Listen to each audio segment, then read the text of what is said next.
Catapult pancakes lobbed at me. Syrup and butter, they are killing we. The castle destroyed by yummy dessert.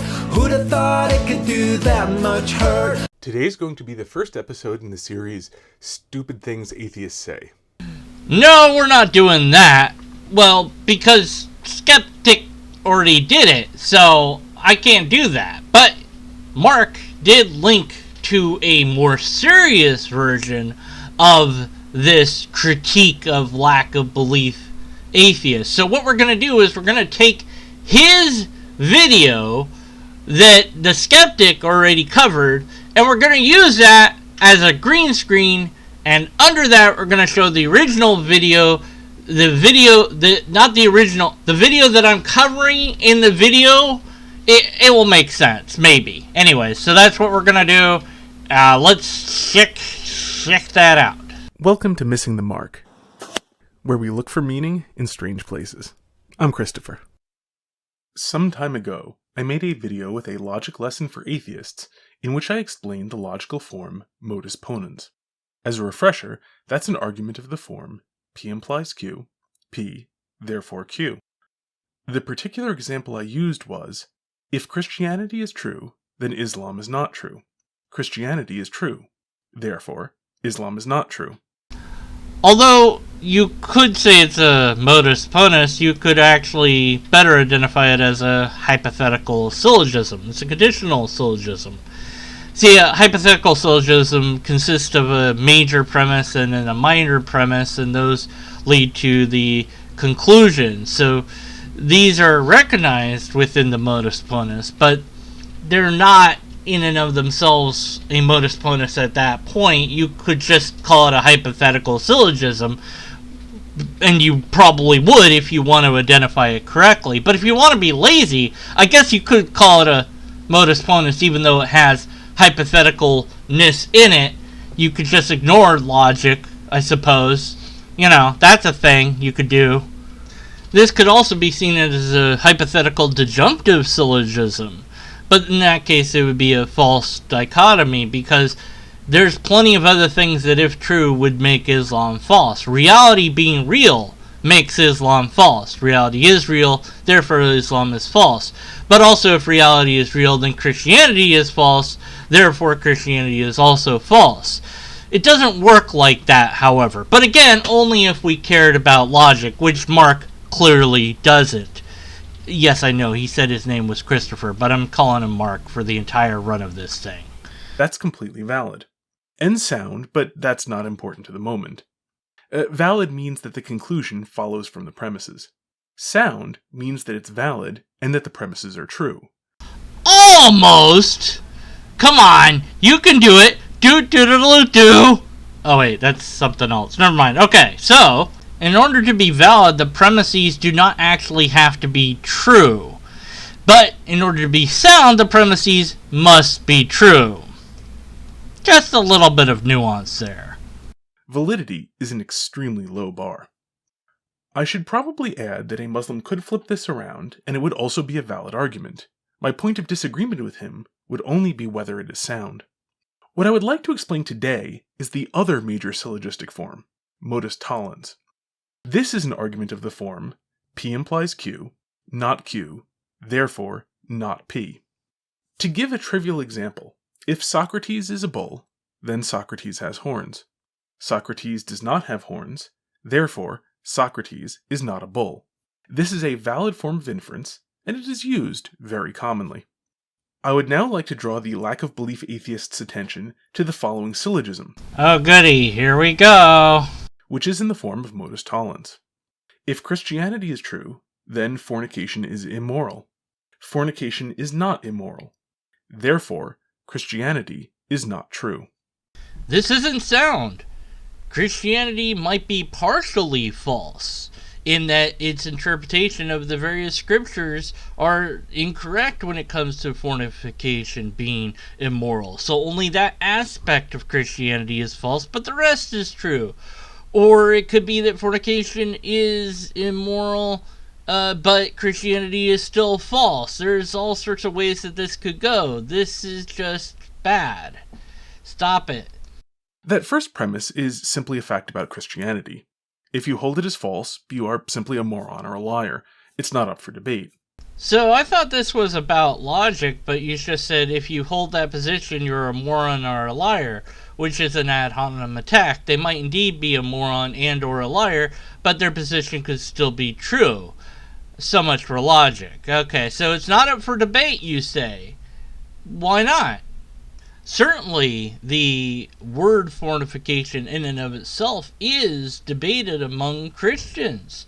There's different views of what it means. Is it simply sex before marriage? Some say no, it's more than that. There's a spiritual aspect, that adultery is bad too, but fornication, well, that can actually prevent you from obtaining salvation, even though there are some that say there's nothing that can prevent you from obtaining salvation. So it is definitely up for debate.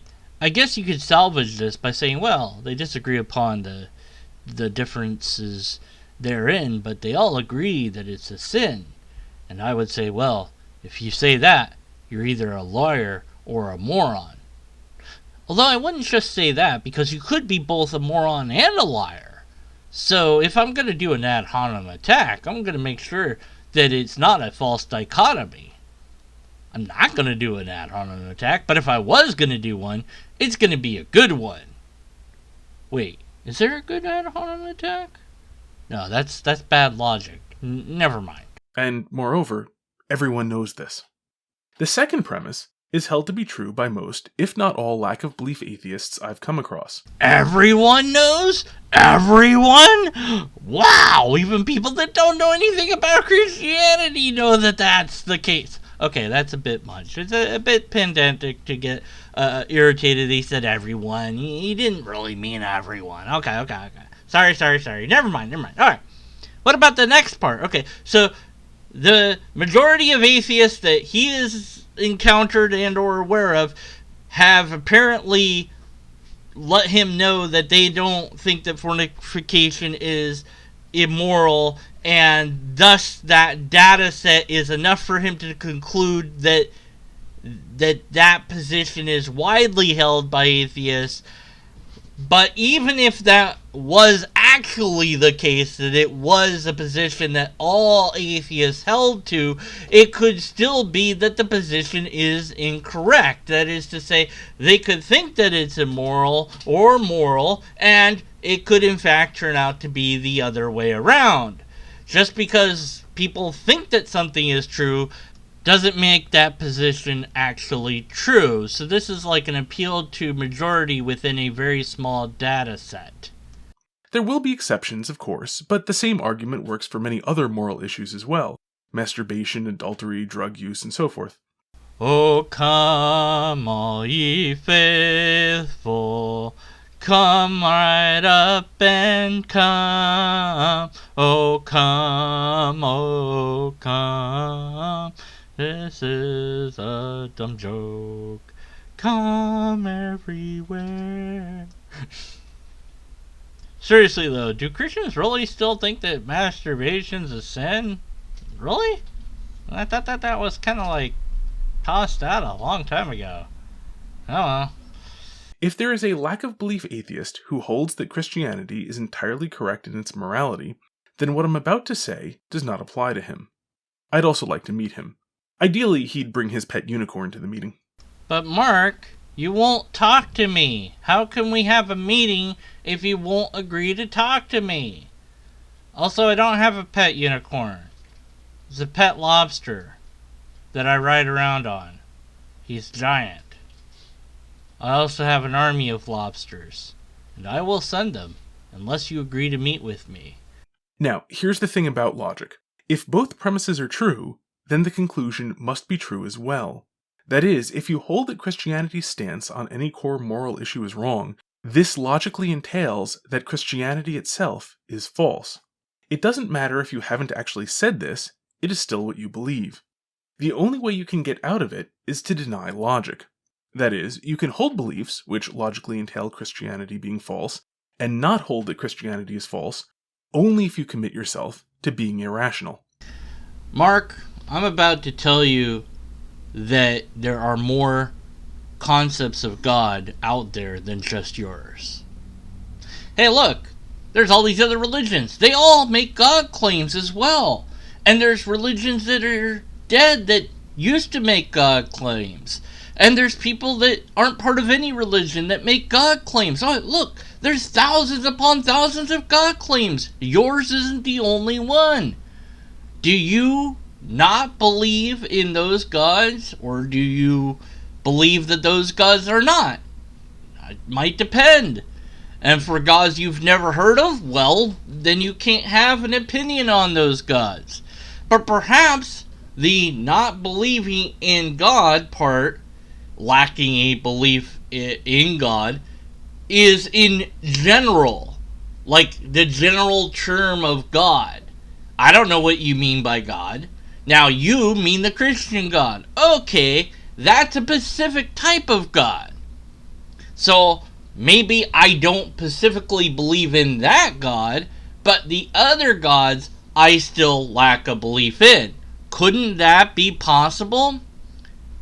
Alright, so what I told you, Mark, was there are more than just your Christian concept of God out there. Just keep that in mind next time, and maybe I wouldn't have to make this sort of response video. This is doable, of course. You can, in some sense consistently, declare that you do not accept reason, and you are merely an irrational beast. At that point, you are beyond reproach. People who believed you would no more call you irrational than they call a dog irrational. Not because it's false, but because it's a waste of time. The only other option that a lack of belief atheist, who holds the contrary of some element of Christian morality to be true, has, is to declare that he aims to be rational, but is grossly mentally incompetent. This really doesn't help your case. Now, you think that you've made a valid and sound argument. You haven't, but you think that you have.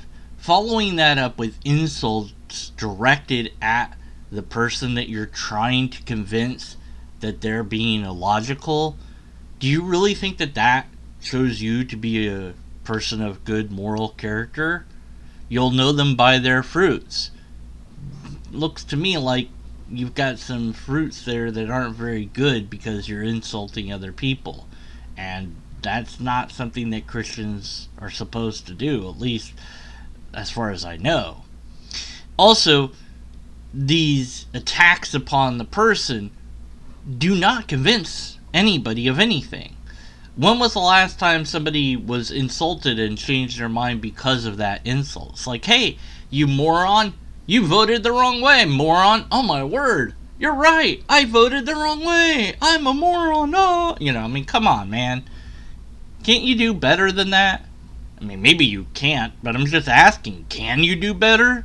But more importantly, will you do better after listening to this video, which I'm totally sure that you've done by now, right? What's that? You did?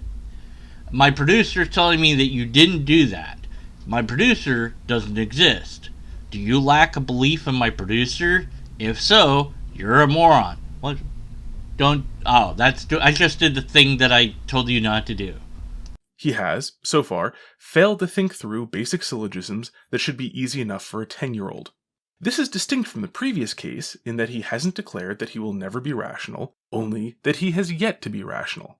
Now, if this is one's position, then okay. But if this is your position, then you shouldn't be posting videos or even typing on your keyboard unless every sentence you type ends in a question mark. If you hold that you aren't yet capable of thinking through basic syllogisms, then you have nothing to tell anyone and should be spending all your time begging for help in learning how to think. Just keep adding on ad hominem attack after ad hominem attack until it works. It's not gonna work, but just keep doing it, I guess. I mean, you got nothing else at this point. Then finally we come to where I think most lack of belief atheists actually are. You do in fact believe that Christianity, and Judaism and Islam and Hinduism and so forth, are false. You just can't prove it in the sense of give an argument which forces everyone who hears it to agree with you. Mark can read minds. It's amazing. I did not know this, but apparently Mark can read your mind, and my mind, and the mind of all the other people out there. Mark knows how the atheist thinks. Amazing. But I've got good news for you. No one has an argument that forces whoever hears it to agree with them about anything. How do you know that? Have you talked to every single human being that exists or has existed, let alone all the aliens that might be out there? Maybe somebody somewhere has an argument that forces whoever hears it to agree with them about something, making this invalid.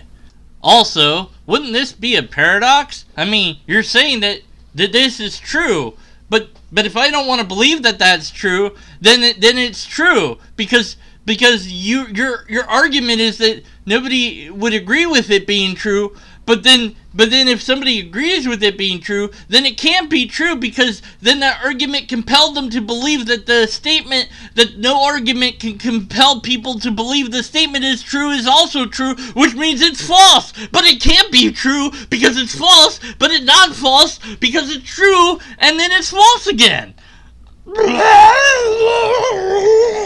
It's almost like you didn't think this through or something. Nah. On any subject where a person does not already believe the conclusion, they are capable of disbelieving any argument you present them. So don't worry about it. And moreover, I've just given you a valid argument which proves that Christianity is false, and you can adapt it to whatever your biggest moral disagreement with Christianity is. I suggest choosing masturbation because most lack-of-belief atheists are utilitarians, about most things, and masturbation being good follows directly from utilitarian principles. It brings pleasure and causes pain to no one, and utilitarianism is a fairly strong position because cheating is built right into it. No one knows what all the consequences of an act are, so utilitarianism always involves ignoring whatever you don't want to consider. It's amazing that you actively believe that masturbation is a sin, Mark, or is that really a position that you really truly hold? Because it doesn't seem to be one that the Bible endorses, not specifically at any rate. I suppose you could cherry pick some verses and make it say that. Or maybe you're simply confused because of the story of Odin or whatever, but, do you have an argument for this idea that you really want to test against somebody else?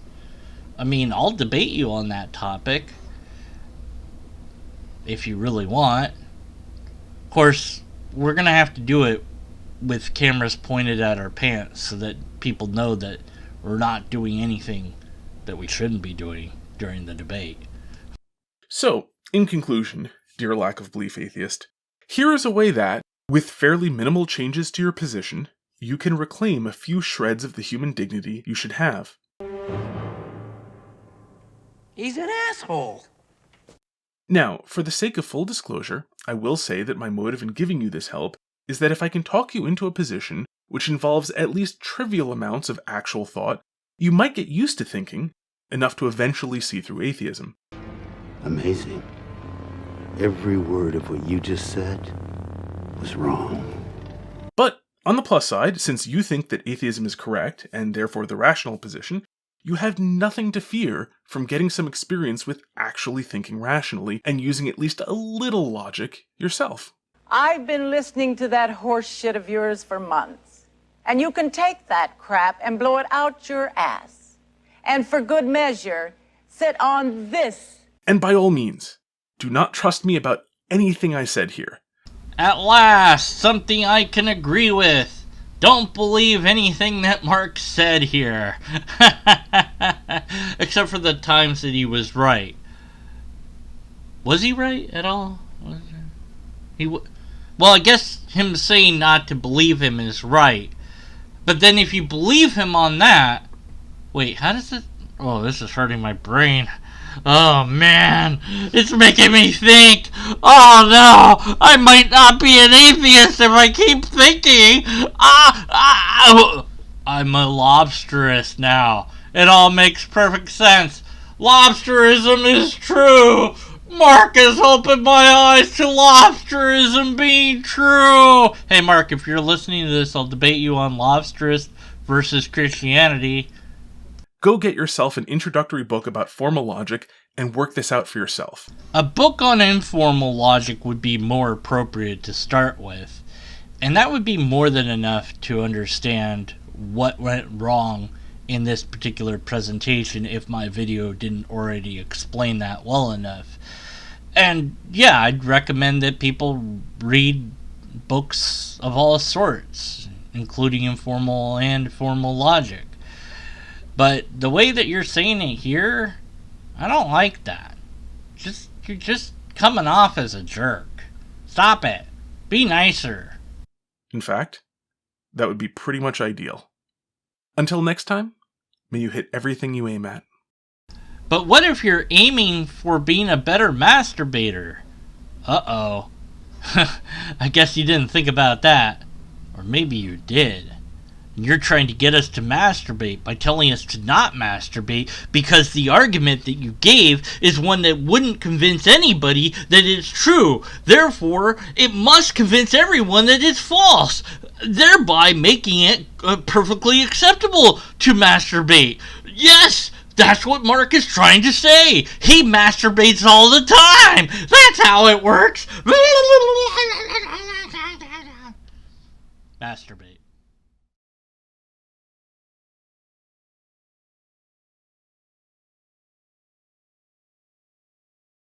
Majority mixed in with a small set data size set data.